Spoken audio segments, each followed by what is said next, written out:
ಹಾಸನ ಜಿಲ್ಲೆಯ ಹೊನ್ನಾವರ ಗ್ರಾಮದಲ್ಲಿಂದು ವಿಕಸಿತ ಭಾರತ ಸಂಕಲ್ಪ ಯೋಜನೆಯಡಿ ಕೇಂದ್ರ ಸರ್ಕಾರದ ವಿವಿಧ ಯೋಜನೆಗಳ ಸಾರ್ವಜನಿಕರಿಗೆ ಮಾಹಿತಿ ಒದಗಿಸುವ ಕಾರ್ಯಕ್ರಮ ನಡೆಯಿತು. ಇದೇ ವೇಳೆ ಯೋಜನೆಗಳ ಕುರಿತು ಕಿರುಚಿತ್ರ ಪ್ರದರ್ಶನ ಏರ್ಪಡಿಸಲಾಗಿತ್ತು. ಸ್ವಾವಲಂಬಿ ರಾಷ್ಟ್ರ ಕುರಿತು ಪ್ರತಿಜ್ಞಾವಿಧಿ ಬೋಧಿಸಲಾಯಿತು.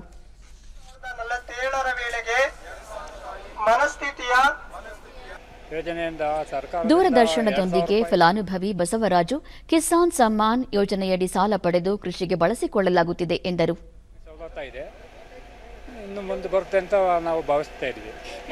ಮತ್ತೋರ್ವ ಫಲಾನುಭವಿ ಗೀತಾ ಎಸ್ಬಿಐ ಬ್ಯಾಂಕ್ನಲ್ಲಿ ಸಾಲ ಪಡೆದು ಸ್ವಾವಲಂಬಿ ಜೀವನ ನಡೆಸುತ್ತಿರುವುದಾಗಿ ತಿಳಿಸಿದರು. ಅದರಿಂದ ನಮಗೆ ತುಂಬಾ ಉಪಯೋಗ ಆಗಿದೆ. ನಾವು ತೀರ್ವಳಿ ಮಾಡ್ಕೊ ಬಂದಿದ್ದೀವಿ. ಮೂರು ಕಂತಿದೆ. ಇನ್ನೂ ನೆಕ್ಸ್ಟ್ ಕೊಟ್ಟರೆ ನಮ್ಗೆ ಇನ್ನೂ ತುಂಬಾ ಒಳ್ಳೆ ಕಾರ್ಯಕ್ರಮ ಮಾಡ್ಕೆ ಬರ್ತೀವಿ. ಮುದ್ರಾ ಯೋಜನೆ ಹೊನ್ನಾವರದ ಭುವನೇಶ್ ಮುದ್ರಾ ಯೋಜನೆಯಡಿ ಹಣಕಾಸು ನೆರವು ಪಡೆದು ಹಸು ಸಾಕಾಣಿಕೆ ಆರಂಭಿಸಲಾಗಿದೆ ಎಂದು ಹೇಳಿದರು. ಒಳ್ಳೆ ಜೀವನ ನಡೆಸ್ತಾ ಇದ್ದೀವಿ.